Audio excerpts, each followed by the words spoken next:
मैंने अपनी अलमारी से ताकत वाली गोली निकाली जो कभी कभार अभिषेक लेते थे और मैं किचन में चली गई।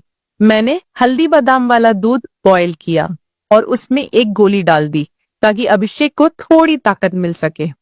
ऐसा करते करते रात के 10 बज चुके थे। फिर मैंने जल्दी से दूध का गिलास लिया और अभिषेक के कमरे में चली गई। अभिषेक बड़े ध्यान से मेरा इंतजार कर रहे थे। जैसे ही मैं अंदर आई, अभिषेक खड़े हो गए और मुझे देखने लगे। जब वह कुछ नहीं बोला तो मैंने ही पूछ लिया, ऐसे क्या देख रहे हो, बताओ मैं कैसी लग रही हूँ। अभिषेक ने संकोच में कहा, मौसी, मन तो ऐसा कर रहा है कि आपको अभी खा जाऊं। मैंने हंसते हुए उसे दूध का गिलास पकड़ा दिया और कहा, मुझे खाने की जरूरत नहीं है, बस तुम इसे पी लो। अभिषेक ने जल्दी से गिलास पकड़ा और एक सांस में दूध पी गया। दूध पीते ही मेरी हाय दोस्तों, तो चलिए आपको जल्दी से शुरू से कहानी सुनाती हूँ। मेरा नाम दीपिका है। मेरी उम्र 28 साल है, लेकिन मेरा दिल हमेशा युवा रहता है और मेरी हाइट लगभग 5 फीट 3 इंच की ऊंचाई के साथ। जब मैं साड़ी पहनती हूँ तो जैसे सब कुछ ठहर जाता है। मेरी सुंदर रंगत पर जब सूरज की किरणें पड़ती हैं तो लगता है मानो मैं एक चांदनी रात में घूम रही हूँ। अब बात करते हैं मेरे 21 साल के भतीजे की, जो मेरा हो गया है। उसकी मासूमियत और उत्साह ने मेरे मन में एक हलचल सी मचा दी है। जब वह मेरी तरफ देखता है तो उसकी आंखों में वह खास चमक होती है, जैसे वह किसी खूबसूरत ख्वाब को देख रहा हो। कभी वह मुझसे कहता है, मौसी, आज आप सच में बहुत सुंदर लग रही हैं। इसलिए मेरे पति कभी कभी दिन में ही मेरा पूजन कर देते हैं। हम शहर में रहते हैं क्योंकि मेरे पति सरकारी नौकरी करते हैं। मेरी 1 साल की एक बेटी भी है, इसलिए दूध की थैलियां भी बड़ी है। मैं अपने पति का आशीर्वाद समझकर रोज लेती थी। भले ही हमारी शादी को 9 साल हो चुके थे, लेकिन मेरे पति अभी तक मुझे अच्छा प्यार करते थे। वैसे आमतौर पर उसका का रंग काला ही होता है, लेकिन मैं बहुत साफ सफाई रखती थी और कभी कभार मेकअप भी कर लिया करती थी। पिछले महीने कुछ ऐसा हुआ जिसका हमें बिल्कुल अंदाजा नहीं था। शाम को मेरे पति साहिल घर आ रहे थे। उनके किसी दोस्त की बर्थडे पार्टी थी, इसीलिए दोस्तों ने उन्हें थोड़ी पिला दी थी और वह बाइक से घर लौट रहे थे। आते वक्त उनका एक्सीडेंट हो गया। इस हादसे में उनके एक पैर में फ्रैक्चर हो गया और डॉक्टर ने कहा कि सही होने में कम से कम 6 से 9 महीने लगेंगे। यह सुनकर मेरा मन टूट गया। साहिल का दर्द भले ही शारीरिक था, लेकिन मेरे मन में एक गहरी चिंता का सागर उमड़ आया। जब मैंने उन्हें अस्पताल में देखा, उनकी आंखों में दर्द का साया था। मैंने तुरंत उनके पास जाकर उनका हाथ थाम लिया। इसी वजह से मेरी दीदी और मेरा भतीजा अभिषेक उन्हें संभालने के लिए आए थे। मेरे जीजा जी और दीदी तो वापस चले गए, लेकिन अभिषेक ने साहिल को यहाँ रुकने के लिए कह दिया क्योंकि वह ठीक से खड़े भी नहीं हो पा रहे थे। मुझे ही बाजार से सामान लाने और बाहर के काम करने पड़ते थे, इसीलिए मैंने अपनी बहन को कहकर अभिषेक को कुछ दिन रुकने के लिए बोल दिया। अभिषेक मान गया और बहुत खुश हो गया। अभिषेक मेरे कान तक ही आता था, शरीर भी ठीक ठाक था और रंग भी सामान्य था। अभिषेक ज्यादा बिगड़े किस्म का लड़का नहीं लग रहा था और मैं भी खुश थी कि कोई तो आया जो मेरी मदद कर सके। आज अभिषेक मुझसे थोड़ा थोड़ा शर्मा रहा था क्योंकि वह शादी के बाद मुझसे पहली बार मिला था। रात को जब मैं साहिल को खाना खिला रही थी, तब अभिषेक भी हमारे पास बैठा था। फिर अभिषेक अपने कमरे में जाकर समय पर सो गया था। साहिल के चेहरे पर थोड़ी राहत थी, लेकिन वह अभी भी दर्द में था। तभी मेरी अंदर की भावनाएं बाहर निकल पड़ी। मैंने साहिल के पास बैठकर कहा, वह भी क्या दिन थे जब आप रोजाना भूत मारा करते थे। साहिल ये सुनकर मुस्कुराने लगे। क्या हो गया मेरी रानी, आज तो पूरी मजे में लग रही हो। मैंने कहा, नहीं जी, आपको तो मजाक लग रहा है और इधर मेरी बुरी हालत हो रखा है। सच बताओ तो इस भूत ने मेरा बुरा हाल कर दिया है। मेरे पति बोले, मैं तुम्हारा दर्द समझता हूँ दीपिका, मेरा भी बहुत मन करता है, लेकिन क्या करूं, मैं तो ठीक से खड़ा भी नहीं हो सकता। बस थोड़े दिन और निकाल दो, फिर देखना मैं इस भूत का क्या हाल करता हूं। तभी मैंने कहा, थोड़े दिन नहीं, पूरे 6 महीने बाकी है प्लास्टर उतरने में, और मेरा तो 1 महीने में ही यह हाल हो गया। पता नहीं आगे के दिन कैसे कटेंगे। मेरे पति मेरी उदासी दूर करने के लिए बोले, चलो वो नहीं तो कम से दूध ही पिला दो, डॉक्टर ने भी कहा है। तभी मैंने हंसते हुए कहा, आपके नसीब में तो वह भी नहीं है क्योंकि आपकी बिटिया रानी ने पी लिया है। हम दोनों जोर जोर से हंसने लगे। मेरे पति मुझे खुश रखने की पूरी कोशिश करते थे, लेकिन मैं क्या करूं, सब बेकार था। थोड़ी देर बाद साहिल सो गए, क्योंकि उनकी दवाइयों में नींद की गोलियां भी थीं। लेकिन मुझे नींद कहाँ आ रही थी, इसीलिए मैं खड़ी होकर अभिषेक को देखने चली गई कि वह सोया है या नहीं। लेकिन अभिषेक अभी तक जाग रहा था और मोबाइल देख रहा था। मैंने उसके कमरे में जाकर कहा, क्या हुआ अभिषेक, 11 बज चुके हैं और तुम अभी तक नहीं सोए? लगता है तुम्हारे मन नहीं लग रहा है। अभिषेक उठकर बैठ गया और बोला, नहीं मौसी, ऐसी बात नहीं है, बस यूं ही फोन देखते देखते लेट हो गया। फिर अभिषेक ने पूछा, मौसी आप भी तो नहीं सोई? मैंने कहा, मुझे तो आजकल नींद ही नहीं आती। अभिषेक ने पूछा, क्यों, क्या बात हो गई? मैंने हंसते हुए कहा, नहीं नहीं, वह मैं तुम्हें नहीं बता सकती। जब तुम्हारी शादी होगी तो तुम्हें खुद ही पता चल जाएगा। मेरे मुंह से ऐसा सुनते ही अभिषेक ने अपनी नजरें नीचे झुका ली और अंदर ही अंदर मुस्कुराने लगा। तभी मैंने कहा, अरे तुम तो इतनी सी बात पर शर्मा गए। अच्छा बताओ, अभी तक कोई लड़की पटाई है या नहीं? अभिषेक कुछ नहीं बोला, उसे अभी भी शर्मा रही थी। तभी मैंने उसका हाथ पकड़ा और कहा, अरे पागल, अपनी मौसी से इतना मत शर्माओ। वह धीरे से बोला, मौसी सच बताओ तो ऐसी बातें मैंने अभी तक अपने दोस्तों से भी नहीं की हैं। मैंने कहा, अच्छा तो मुझे अपना दोस्त ही समझ लो ना, क्योंकि मुझे ऐसी बातें करने में बहुत मजा आता है। अभिषेक ने कहा, हाँ मौसी, एक थी, लेकिन उसने अभी मेरे से दोस्ती तोड़ दी है। मैंने पूछा, तुमने उसकी पिटाई तो कर दी होगी ना? अभिषेक बोला, नहीं मौसी, सच बताऊं तो मैंने उसे ढंग से टच भी नहीं था।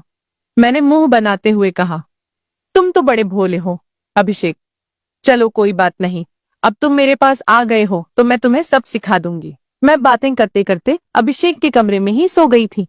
सुबह जब मेरी आंखें खुली तो अभिषेक बेड पर बैठा हुआ मुझे ही निहार रहा था। मेरे उठते ही अभिषेक ने मुझे गुड मॉर्निंग बोला। जब मैंने पूछा, क्या देख रहे हो, तो वह बोला, मौसी आप सच में बहुत खूबसूरत हो। मैंने मुस्कुराते हुए बोली, अच्छा तो अब तुम सुबह सुबह खूबसूरती का नजारा ले रहे हो और रात को तो बड़े शर्मा रहे थे। अभिषेक मुस्कुराकर पूछने लगा, मौसी आप बुरा ना मानो तो एक बात पूछ सकता हूँ? मैंने कहा, अरे पागल, मैं क्यों बुरा मानूंगी, पूछो क्या पूछना है। अभिषेक मुझसे कहने लगा, मौसी सच सच बताना, आप जो 2.5 किलो के वजन अपने पास लिए घूमती हो, आपको भारी नहीं लगता क्या? उसकी यह बात सुनकर मेरी हंसी छूट गई। इसके बाद अभिषेक मुझसे काफी खुल गया था और अब वह मुझसे ज्यादा शर्म नहीं करता था।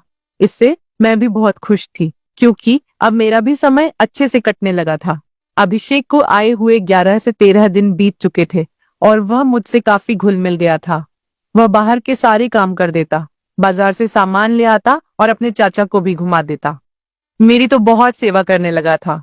शाम को मेरा सर भी दबा देता और कभी कभी मेरे शरीर को भी आराम देता। लेकिन मेरी फरमाइश दिनों दिन बढ़ रही थी और मेरे पति की हालत अब भी वैसी ही थी। अब सब कुछ मेरी बर्दाश्त के बाहर हो चुका था।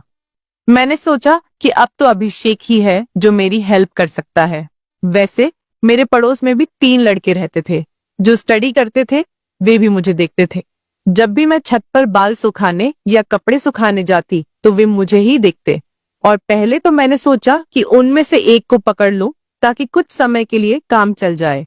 लेकिन फिर मैंने सोचा कि मैं इस घर की इज्जत हूँ और कल को पता नहीं इनमें से कौन मुझे या मेरे पति को बदनाम कर दे।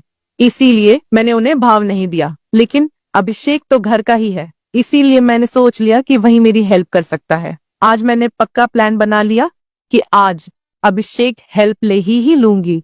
उसके बाद मैं रसोई में खाना बनाने चली गई। जैसे ही अभिषेक नहाकर फ्रेश होने के बाद रसोई में आया, मैंने दूध निकालने का बहाना बना दिया। मैं रसोई घर में ही लोटे से दूध निकाल रही थी। मेरी बेटी अभी नानी के घर गई हुई थी, क्योंकि घर में उसे संभालने वाला कोई नहीं था। इसलिए अब बाकी का दूध निकालना पड़ता था और घर में मेरे पति और अभिषेक के अलावा कोई नहीं था, तो मुझे डर भी नहीं था। जैसे ही अभिषेक अंदर आया, वह मुझे देखकर एकदम घबरा गया और कहने लगा, सॉरी मौसी, मुझे माफ कर दो। मैंने देखा नहीं और बाहर जाने लगा। तभी मैंने उसे रोक लिया। अरे अभिषेक, क्या हुआ? कोई बात नहीं, अंदर आ जाओ, अभिषेक बोला। अरे मौसी, ऐसे में अंदर कैसे आऊं? मैंने कहा। ऐसे वैसे मत करो और जल्दी से आकर मेरी मदद करो। अभिषेक का मन भी कर रहा था, लेकिन मैं उसकी मौसी थी इसीलिए वह थोड़ा अनकंफर्ट फील कर रहा था। फिर मैंने उसे कहा, अरे इतना क्या शर्मा रहे हो, अब जल्दी से आओ और मेरी मदद करो। धीरे धीरे अभिषेक रसोई में आ गया और पास आकर खड़ा हो गया। वह मुझे देखता ही रह गया। तभी मैंने कहा, ऐसे क्या घूर रहे हो, क्या तुमने आज तक नहीं देखा? अभिषेक बोला, माँ कसम मौसी, मैं आपको बता नहीं सकता कि मुझे कैसा लग रहा है। बहुत ही अच्छा है मौसी, मैंने कहा। तारीफें करना छोड़ो और यहाँ मेरी मदद करो। तभी अभिषेक बोला, मौसी मुझे नहीं आता, कैसे करना है? तो मैंने कहा, अरे बुद्धू, इसमें कुछ नहीं करना, ये लो पकड़ो और बस धीरे धीरे निकलो। थोड़ी देर बाद जब अभिषेक के हेल्प में हाथ तेज होने लगे तो मैंने सोचा कि अब मेरा आगे झुककर सही से काम करने का समय है। मगर जैसे ही मैं झुकने लगी तो देखा कि अभिषेक का काम तो पहले ही खत्म चुका है। उसे देखकर मेरा मन बहुत उदास हुआ, लेकिन फिर भी मेरी हंसी निकल ही पड़ी। मैंने नाराजगी से अभिषेक को मारते हुए कहा, यह क्या किया पागल, तुमने तो शुरू होने से पहले ही खत्म कर दिया। इसके बाद जैसे ही अभिषेक का नशा उतरा, उसने हड़बड़ा हुए कहा, सॉरी मौसी सॉरी, वो मैंने ऐसा काम पहले कभी नहीं किया, इसलिए मुझसे ऐसा हो गया। मैं अभी जाकर साफ करके आता हूँ। और उसने मेरी एक भी बात नहीं सुनी और तुरंत रसोई में से चला गया। मैंने भी उसे ज्यादा रोकने की कोशिश नहीं की, क्योंकि मैं समझ चुकी थी कि यह उसके लिए इतना आसान नहीं होगा। इस चक्कर में आज खाना भी लेट हो गया था, इसलिए मैंने जल्दी से खाना तैयार किया और साहिल को कमरे में देने के लिए चली गई। साहिल भी बैठे बैठे खाने का इंतजार कर रहे थे। साहिल बिल्कुल सीधे साधे और सरल स्वभाव वाले आदमी है। वह मेरी बहुत चिंता करते हैं। जब मैं उनके लिए खाना लेकर गई तो पूरा पसीने से भीगी हुई थी। मुझे देखकर वह बोले, इतनी जल्दबाजी क्यों करती हो दीपिका, धीरे धीरे काम कर लिया करो ना, देखो तुमने अपना क्या हाल बना लिया है। तब मैंने उन्हें छेड़ते हुए कहा, यह तो कुछ भी नहीं है, जब तुम काम करते हो तो मेरा इससे भी बुरा हाल हो जाता है, और तब तो मैं तुम्हें रुकने के लिए भी कहती हूँ, लेकिन तुम तो नो कहकर काम की स्पीडी को दुगना कर देते हो। मेरे मुंह से ऐसा सुनकर मेरे पति मुस्कुराने लगे। तुम भी ना दीपिका, कहाँ की बात कहाँ ले जाती हो। इसके बाद साहिल ने खाना खा लिया और मैंने उन्हें दवाई भी दे दी। दवाई लेने के बाद उन्हें नींद आ गई और वह आराम करने लगे। मैं भी काफी थक चुकी थी, इसलिए मैं नहा धोकर फ्रेश हो गई। इसके बाद मैं अभिषेक के कमरे में उसे देखने के लिए तो वह भी सो चुका था। फिर मैं भी आकर आराम करने लगी। शाम को जब मैं अभिषेक को चाय देने गई तो वह बैठा फोन चला रहा था। मुझे देखकर उसके चेहरे पर मुस्कान आ गई। मैं भी उसे देखकर हंसने लगी और मैंने उससे पूछ लिया, क्या बात है? अभिषेक, आज तो तुम काफी ढीले ढाले से लग रहे हो। अभिषेक बोला, मौसी वह मैंने पहली बार काम ऐसा अनुभव लिया था। प्लीज आप बुरा मत मानना, मैं सच बता रहा हूँ, बिल्कुल मेरे से काम नहीं कर पाया। तभी मैंने उसे रोकते हुए कहा, अरे बेवकूफ, मैं कब बुरा मानने लगी, वैसे सच बताऊं तो मुझे भी अच्छा लग रहा था। इसके बाद मैंने अभिषेक को चाय पकड़ा दी और उसके साथ बैठकर पीने लगी। हम दोनों बातें करने लगे। आज अभिषेक के मुंह से मेरे लिए तो फूल ही झड़ रहे थे। वह बस मेरी तारीफें ही करता जा रहा था। मौसी आप बहुत अच्छी हो, मैं तो सोच रही हूँ कि सारी उम्र आपके ही घर रहूं। इन 13 दिनों में मुझे स्वर्ग जैसा महसूस होने लगा है, और ऊपर से आपकी खूबसूरती। मैंने मुस्कुराते हुए कहा, आज तो तुम्हारे मुंह से सिर्फ तारीफें ही निकल रही हैं, लगता है। अभिषेक मेरा हाथ पकड़कर बोला, आप सही कह रही हैं मौसी, अब आपको भी मेरे काम में मेरी मदद करनी होगी। अब तो आपको मेरी बात माननी ही होगी। प्लीज मौसी मना मत करना, बस एक बार के लिए मेरी काम वाली बन जाओ, इसके बाद आप जो भी कहेंगी मैं करूंगा। जब अभिषेक सब कह रहा था तो उसका चेहरा लाल टमाटर जैसा हो गया था और मेरी मुस्कुराहट फूट पड़ी थी। मैंने उसके सर पर हाथ फिरते हुए कहा, अरे पगले, इतना सीरियस क्यों हो रहे हो? बताओ, मैंने तुम्हें कभी किसी चीज के लिए मना किया है? वैसे भी अब तुम्हारे चाचा तो वैसा भी मेरे काम में मेरी मदद नहीं कर पाते हैं, और तुम इतना शर्माओ मत। अगर इतना शर्माओगे तो कैसे चलेगा? अब से तुम मुझे अपनी मौसी नहीं बल्कि काम वाली ही समझना। अभिषेक बोला, मौसी एक बात और है, मेरा तो काम करते ही निकल जाता। मैं बहुत काम करता हूँ, मैंने उसे कहा। इसकी चिंता मत करो, इसका इंतजाम मैं कर दूंगी, तुम बस काम के लिए तैयार रहना। मेरे इतना कहते ही अभिषेक खुश हो गया और उसने थैंक्स मौसी की रट लगा दी। कहने लगा, मौसी आप बहुत अच्छी हैं। इसके बाद मैं चली गई क्योंकि शाम हो रही थी और मुझे साहिल को नहलाना भी था। जब साहिल जी नहा लिए तो अभिषेक उन्हें बाहर टहलाने ले गया। इसके बाद मैंने जल्दी जल्दी सारा काम किया और उनके आने तक खाना भी तैयार कर दिया। आते ही अभिषेक ने हाथ पैर धोए और खाना खाने के लिए बैठ गए। इतने में 9 बज चुके थे और साहिल की दवाइयों का समय हो रहा था। इसीलिए मैं उन्हें कमरे में ले गई और दवाइयां दे दी। साहिल की मेडिसिन में नींद की गोलियां भी थी ताकि उन्हें ज्यादा दर्द ना हो और आसानी से नींद आ जाए। साहिल दवाइयां लेकर जल्दी ही सो गए। मैं उनका सर दबा रही थी। जैसे ही मुझे पता चला कि साहिल सो चुके हैं, मैं नहाने चली गई। नहाकर मैंने रेड कलर की साड़ी पहनी, बालों का जोड़ा बना लिया और महक के लिए परफ्यूम भी लगा लिया। वैसे तो मैं मेकअप कभी कभार ही करती हूँ, लेकिन आज थोड़ा थोड़ा कर ही लिया ताकि चेहरा ब्लश करे। पूरी तरह से तैयार होने के बाद मैंने अपनी अलमारी से ताकत वाली गोली निकाली जो कभी कभार साहिल लेते थे और रसोई में चली गई। मैंने हल्दी बादाम वाला दूध तैयार किया और उसमें एक गोली डाल दी ताकि अभिषेक को थोड़ी ताकत मिल सके। ऐसा करते करते रात के 11 बज चुके थे। फिर मैंने जल्दी से दूध का गिलास लिया और अभिषेक के कमरे में चली गई। अभिषेक बड़े ध्यान से मेरा इंतजार कर रहा था। जैसे ही मैं अंदर आई, वह खड़ा हो गया और मुझे देखने लगा। जब वह कुछ नहीं बोला तो मैंने ही पूछ लिया, ऐसे क्या देख रहे हो? बताओ, मैं कैसी लग रही हूँ? अभिषेक ने संकोच में कहा, मौसी, मन तो ऐसा कर रहा है कि आपको अभी खा जाऊं। मैंने हंसते हुए उसे दूध का गिलास पकड़ा दिया और कहा, मुझे खाने की जरूरत नहीं है, बस तुम इसे पी लो। अभिषेक ने जल्दी से गिलास पकड़ा और एक सांस में दूध पी गया। दूध पीते ही मैंने कहा, चलो अब जल्दी से पूजा शुरू करते हैं। अभिषेक ने जवाब दिया, मौसी, पूजा तो शुरू कर दूंगा, लेकिन आप दिए में तेल डालोगी या फिर सीधे ही पूजा करवाओगी?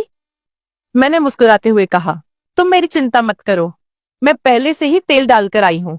इसके बाद जो हुआ वह बताते हुए मुझे भी शर्म आ रही है। मैं अभिषेक को अब तक बच्चा ही समझ रही थी, लेकिन उसने पूजा में मेरे पति को भी पीछे छोड़ दिया। अभिषेक ने सबसे पहले काजू कतली का स्वाद खाया। मेरे पति ने आज तक काजू कतली नहीं खाई। वह तो सीधे ही पूजा शुरू कर देते थे। जब मैंने अभिषेक से कहा, अब बस भी करो और कितने खाओगे, तो उसने जवाब दिया, नहीं मौसी, आपको नहीं पता यह कितनी मीठी है, इसी के लिए हम पागल रहते हैं। यह अभिषेक की पहली पूजा थी, इसीलिए वह आधे घंटे से ज्यादा नहीं कर पाया। मैं तो ज्यादा नहीं थकी, लेकिन अभिषेक पसीने पसीने हो चुका था। मुझे भी 2 महीने बाद पूजन का काम मिल रहा था, तो मैं भी बहुत खुश थी। इसके बाद अभिषेक थक चुका था और आराम करने लगा। मैं भी वहीं पर थी। जब मैंने उससे पूछा कैसा लगा फर्स्ट टाइम पूजा करके, तो अभिषेक ने जवाब दिया, मौसी, सच कहूँ तो ऐसा लगा जैसे जिंदगी के सारे सुख एक साथ मिल गए, या कहूँ तो दुनिया की सबसे अच्छी मौसी हो। फिर हम बातें करते करते सो गए। सुबह जब मैं उठी तो बिल्कुल फ्रेश महसूस कर रही थी। मैंने उठकर चाय नाश्ता बना लिया और साहिल को दे आई। इसके बाद मैं अभिषेक को भी चाय देने के लिए उसके कमरे में गई। वह भी उठ चुका था। चाय लेकर उसने मुझसे पूछा, मौसी, मुझे डर लग रहा है, कहीं हमने कुछ गलत पूजा तो नहीं कर ली? मुझे लगा कि शायद अभिषेक को पछतावा हो रहा है। मैंने उसे समझाते हुए कहा, अभिषेक, तुम ऐसा बिल्कुल मत सोचो। सच कहूं तो यह मेरी मजबूरी थी, क्योंकि तुम्हारे चाचा 7-8 महीने तक ठीक नहीं हो सकते और मुझसे इतना इंतजार शायद ही हो पाता, लेकिन तुमने मेरी बहुत मदद की है। पूजा करने में प्लीज तुम इतनी टेंशन मत लो, और हाँ, इसके बारे में किसी से भी मत कहना। अभिषेक ने सर हिला दिया और बोला, मौसी, अगर यह मेरी मजबूरी बन गई तो मैंने कहा, आ जाना फिर अपनी मौसी के पास, मैंने कब तुम्हें मना किया है? इतना कहकर मैं मुस्कुराने लगी और अभिषेक फिर से मेरी तारीफ करने लगा। मौसी, आपकी जितनी तारीफ की जाए उतनी कम है। पता नहीं मैंने पिछले जन्म में कौन से पुण्य किए थे जो मुझे आप जैसी मौसी मिली। इसके बाद मेरे और अभिषेक के बीच पक्की वाली दोस्ती हो गई थी। अब जब भी मेरा मन करता मैं अभिषेक से पूजन करवा लेती। इसी बीच अभिषेक के पापा ने फोन भी किया था कि वह घर आ जाए, लेकिन अभिषेक ने मना कर दिया।